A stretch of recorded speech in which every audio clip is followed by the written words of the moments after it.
when that stuff comes out and they talk about you in that regards? I don't blame them. When you play like poo, you should get talked about like that. And so, I need to play better. So if I'm not giving them a reason to talk good, then I'm giving them a reason to talk bad. So that's all on me. I need to play better.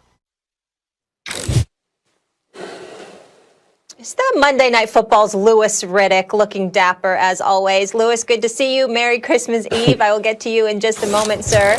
Max, I'm starting with you, though.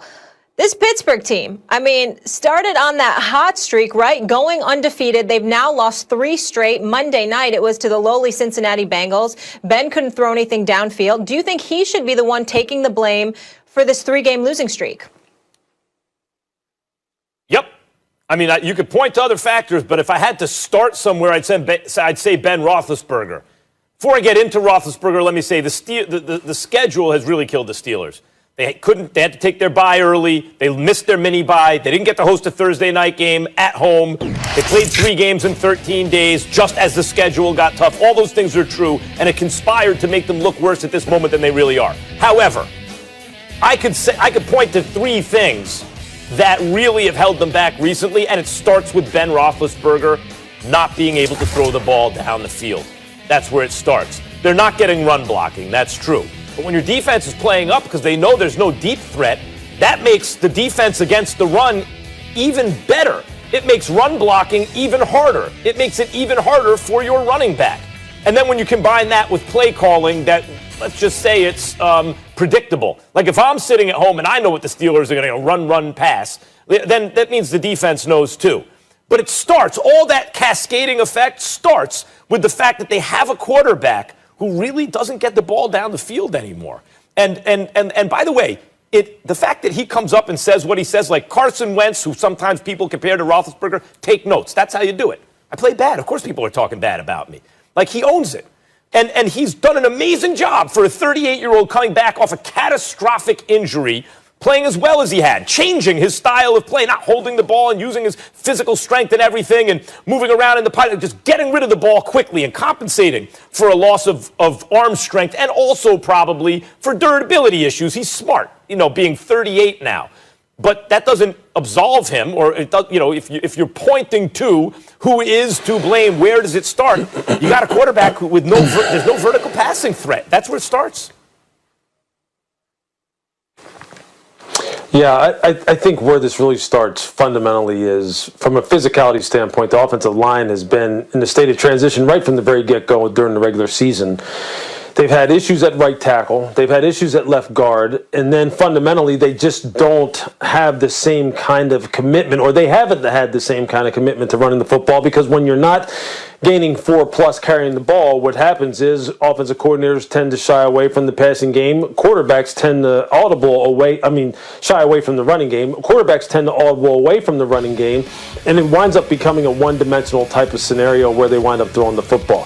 Has the short passing game, the catch and run game, been a big part of their offense this year? Yeah. Why? Because of issues with pass protection, so they start to throw the ball short because they don't want to get the quarterback hit. Now, as they know that teams start to then kind of come down and suffocate the passing game, what happens? Because, then they have to start taking some shots down the field, and admittedly, especially over the past couple of weeks, and especially on Monday night, Ben hasn't hit some of those deep shots, although they have been there. They have the people to get down the football field, but they have missed them. But if you really want to lay blame at what is going on with this offense in particular, it started all the way back in the beginning of the season with the offensive line just not being characteristic of the same types of lines that they have had in the past. Lines that they had when I played against them all the way back in the early 90s, where they just came and punched you in the mouth right out of the gate and established the fact that they were a two-dimensional team. They don't have a play-action passing game right now because the running game has suffered. Now, did they try to get back to that a little bit against Cincinnati? Yeah, Benny Snell ran the ball pretty well. They committed themselves to it even when they weren't averaging 4+ running the football. They still committed themselves to it, and you saw it kind of started getting the offense in a little bit of a rhythm. They started going a little bit more tempo. It started taking some of the pressure off of Ben, but it's still not where it needs to be. And the last thing I'm going to say is this. Even during that 3-game losing streak, how many times do you see wide receivers dropping footballs? Their margin for error is like this, offensively overall. It's like that when the wide receivers are dropping the football. Ben needs to do his part, but this really starts up front like it always does for most football. Well, like it does usually for most football teams. And I don't know if they're going to get that corrected. I don't think they're going to get that corrected. So what this means for Pittsburgh is this. If they have any chance of going ahead and winning the division still, and then winning more than one playoff game, Ben has to be darn near perfect. The receivers cannot drop footballs. Otherwise, there's just too much pressure on the rest of the football team, and they may be a one-and-done type of scenario. Well, Deontay's got to hold on to the football, right? And Tomlin, what was it? They even mentioned it on the broadcast a couple of weeks ago. You know, Tomlin's the type of, if you can't catch the football, I'll just get someone who can catch the football. That's legit, Lewis. What I'm curious about what you're saying is, you said, look, they have guys who can get down the field.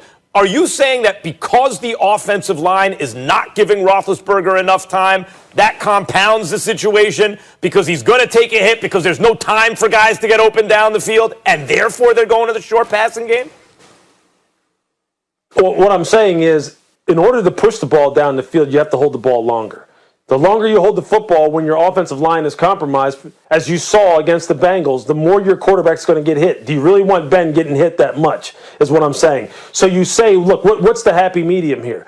Well, let's go with more 3-5 step, get the ball quick, get it into the hands of these wide receivers so they can catch and run. That was working for them to the tune of 11-0. All right, that was working. But then what happens is, if teams know you have to get the ball out fast because you're afraid of your quarterback getting hit, corners are going to start creeping forward. They're going to start sitting on your short and intermediate game, right, and then they start suffocating that too. Jumping routes, yeah. So then Ben hasn't had a whole lot of reps throwing the ball down the field. So then when they ask him to do it, he's missing guys. I mean, he missed them on Monday night. They had multiple shots Monday night, and he just flat out missed them. And then there was other times where he was trying to push the ball down the field, and he was getting rocked.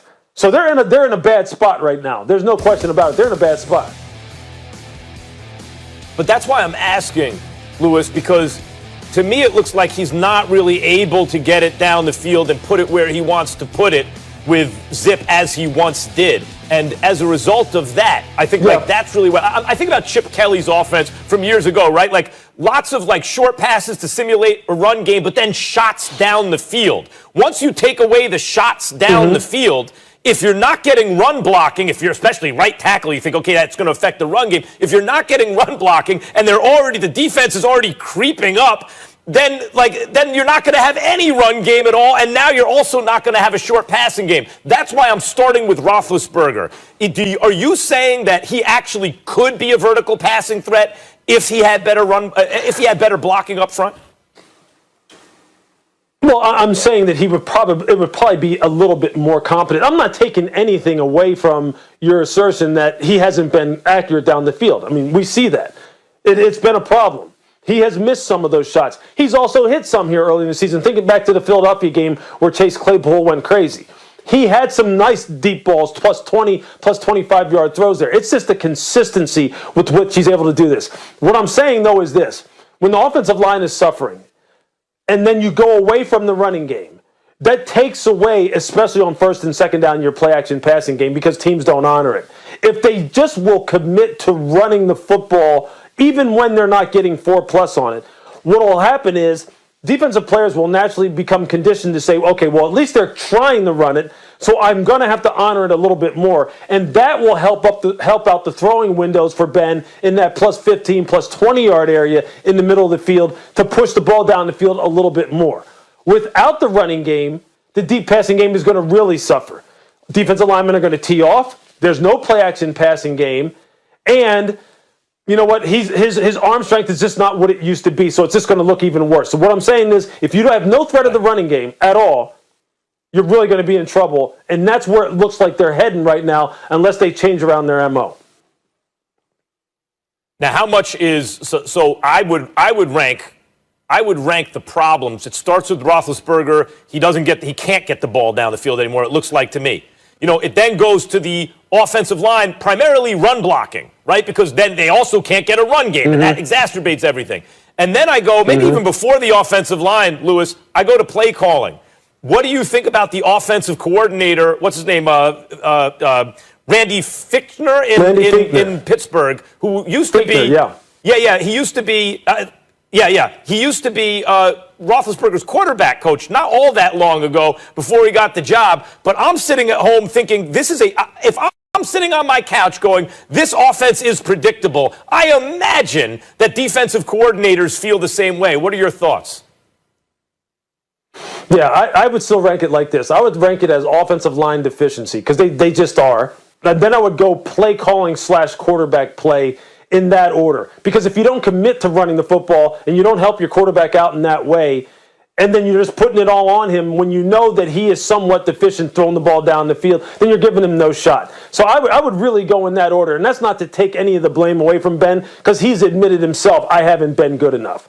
But look, when you're an aging quarterback like this, you need the help of a fundamental running game, which is spurred by offensive line capturing the line of scrimmage. And they just don't have the consistency with that. So I think it trickles downhill that way. Offensive line, play calling, then on to Ben. And don't forget, up until last week, the receivers were really letting him down in some big spots. And to Deontay Johnson's credit, he caught everything in sight on Monday night. So maybe they've gotten that part of it figured out.